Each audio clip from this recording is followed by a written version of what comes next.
Dependency inversion is a key principle that helps you write code you can reuse more easily.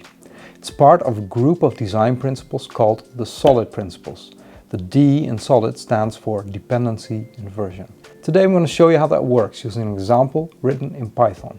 It's a great technique you can apply right away to improve your code. I use it all the time. A key ingredient of dependency inversion and many of the other design patterns I talk about on this channel is abstraction.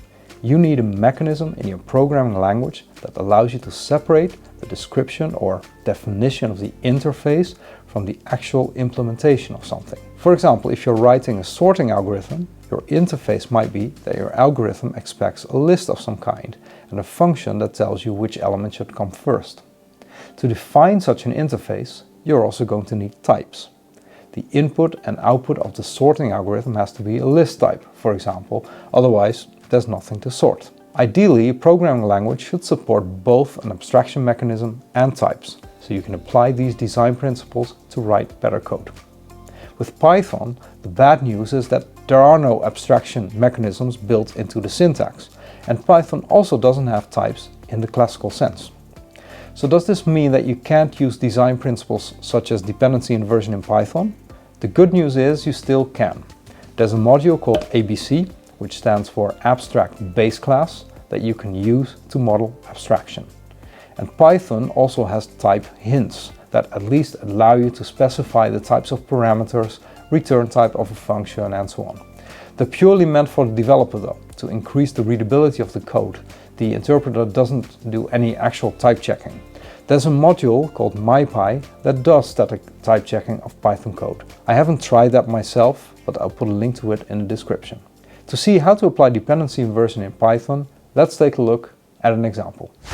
To explain the concept of dependency inversion, I have an example here with two classes, a light bulb and a power switch. The light bulb class has a turn on method and a turn off method. Now obviously I'm not implementing a real light bulb here, it's simply a message that's printed that it's either turned on or turned off. The electric power switch takes a light bulb as a parameter in its initializer method. And then it has a press method that it uses to switch on or switch off the light bulb. Here I create a light bulb, I create an electric power switch that gets the light bulb object, and then I press the button a few times. And this is what happens. In this example, there's a clear dependency between the light bulb and the power switch, because obviously the power switch requires a light bulb and then it directly calls the turn off and turn on method on that instance. What I'm going to show you is how to use the dependency inversion principle to remove this dependency of power switch on light bulb. In order to do that, we're going to need a concept called an abstract class. Now this is, as I said before, not something that's built into Python, but Python has a module that supports these abstract classes. And with an abstract class, you can specify what the interface should be that a class should adhere to, so that it's kind of like a contract between the different parts of your program. So let's create an abstract class that defines the interface for things that can be turned on and turned off. So I'm going to write a class called switchable that defines this. Just like the light bulb class, the switchable class has two methods, turn on and turn off. There you go.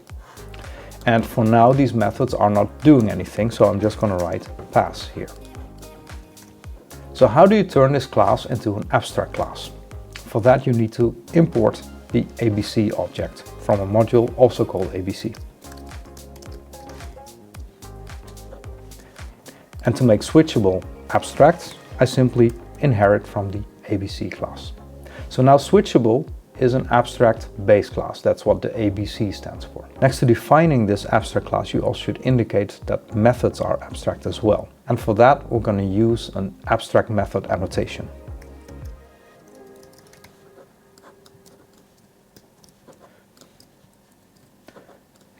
And in order to use that annotation, I also need to import it.